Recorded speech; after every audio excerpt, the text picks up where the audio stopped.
പുനർമൂല്യനിർണ്ണയത്തിലെ വീഴ്ചയ്ക്കെതിരെ NSUI Delhi ഹൈക്കോടതിയിൽ നൽകിയ ഹർജിയെ എതിർത്ത് CBSE. ഹർജി നിലനിൽക്കുന്നതല്ലെന്നും വിദ്യാഭ്യാസത്തെ രാഷ്ട്രീയവത്കരിക്കരുതെന്നും CBSE പറയുന്നു.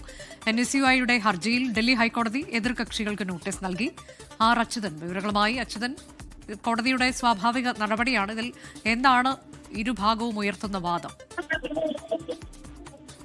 അനുജ, ഈ CBSE വെബ്സൈറ്റ് തകരാറുമായി ബന്ധപ്പെട്ട ഒരു സ്വതന്ത്ര അന്വേഷണം വേണം എന്ന് ആവശ്യപ്പെട്ടുകൊണ്ടായിരുന്നു NSUIന്റെ ദേശീയ അധ്യക്ഷനായിട്ടുള്ള വിനോദ് ചാക്കർ ഒരു ഹർജി ഡൽഹി ഹൈക്കോടതിയിൽ നൽകിയത്. ഇന്ന് ആ ഹർജി പരിഗണിക്കുമ്പോഴാണ് CBSE ഈ ഹർജിയെ എതിർത്തത്. അതായത് വിദ്യാഭ്യാസത്തെ രാഷ്ട്രീയവൽക്കരിക്കരുത്, അത്തരമൊരു ശ്രമമാണ് നടക്കുന്നത്.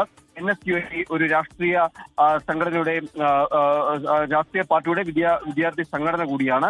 അപ്പോൾ അതുകൊണ്ട് തന്നെ ഈ ഹർജി നിലനിൽക്കില്ല എന്ന് CBSE കോടതിയിൽ പറഞ്ഞു. എന്നിരുന്നാലും ഡൽഹി ഹൈക്കോടതി ഇതിലിപ്പോൾ കേന്ദ്ര വിദ്യാഭ്യാസ മന്ത്രാലയത്തിന്റെയും CBSEയുടെയും ഒരു വിശദീകരണം ഇതിൽ ഇപ്പോൾ തേടിയിരിക്കുകയാണ്.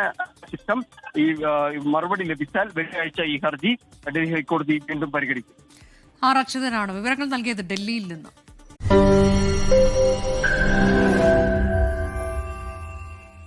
ലോകത്തെവിടെയായാലും ഏത് സമയത്തും 24 വാർത്തകളും ഓഗ്മെന്റഡ് റിയാലിറ്റി പാക്കേജുകളും എക്സ്പ്ലെയിനറുകളും വിശദമായി കാണാൻ ഞങ്ങളുടെ YouTube ചാനൽ നിങ്ങൾക്ക് സബ്സ്ക്രൈബ് ചെയ്യാം.